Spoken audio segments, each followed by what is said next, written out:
മംഗലത്ത് കൊച്ചി ധനുഷ്കോടി ദേശീയപാതയിൽ കാർ നിയന്ത്രണം വിട്ട് വീടിന്റെ മതിലിടിച്ച് തകർത്തു.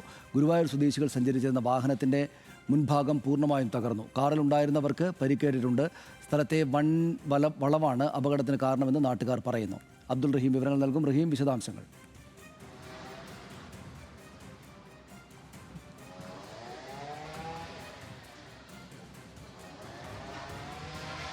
സനീഷ്, ഇന്ന് രാവിലെയോടുകൂടിയാണ് ഈ ഒരു അപകടം ഉണ്ടായിട്ടുള്ളത്. മൂന്നാറിൽ പോയി തിരികെ ഗുരുവായൂരിലേക്ക് മടങ്ങുകയായിരുന്ന ഗുരുവായൂർ സ്വദേശികൾ സഞ്ചരിച്ചിരുന്ന വാഹനമാണ് ഈ അപകടത്തിൽപ്പെട്ടത്. വാഹനത്തിൽ ഏതാണ്ട് 5ഓളം പേരുണ്ടായിരുന്നു. ഇവർക്ക് എല്ലാവർക്കും തന്നെ പരിക്ക് പറ്റിയിട്ടുണ്ട് എന്നുള്ളതാണ് നമുക്ക് ലഭ്യമാകുന്ന വിവരം. ഇവരെ ആശുപത്രികളിലേക്ക് മാറ്റിയിരിക്കുകയാണ്. ഈ വാഹനം ഇടിച്ചതിനെ തുടർന്ന് ഈ വീടിന്റെ മതിൽ ഏതാണ്ട് പൂർണ്ണമായും തന്നെ തകർന്നിട്ടുണ്ട്.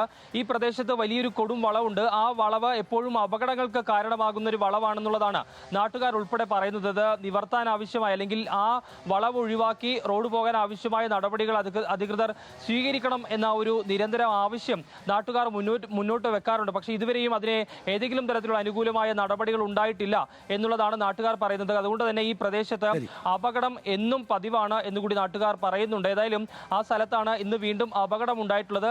ഈ അപകടത്തിൽ പരിക്കേറ്റവരുടെ ആരോഗ്യനില നിലവിൽ തൃപ്തികരമാണ് എന്നുള്ളത് വലിയ ആശ്വാസമുള്ള വാർത്ത തന്നെയാണ്. ഏതായാലും ഇന്ന് രാവിലെയോടുകൂടിയാണ് മൂന്നാറിൽ പോയി മടങ്ങുകയായിരുന്ന ഗുരുവായൂർ സ്വദേശികൾ കോതമംഗലത്ത് വെച്ച് അപകടത്തിൽപ്പെട്ടത്. സനീഷ്, നന്ദി റഹീം വിവരങ്ങൾക്ക്. എന്തായാലും അപകടത്തിൽ അവർക്ക് വലിയ ഗുരുതരമായ പരിക്കൊന്നുമില്ല എന്നത് ആശ്വാസകരമായിട്ടുള്ള കാര്യമാണ്.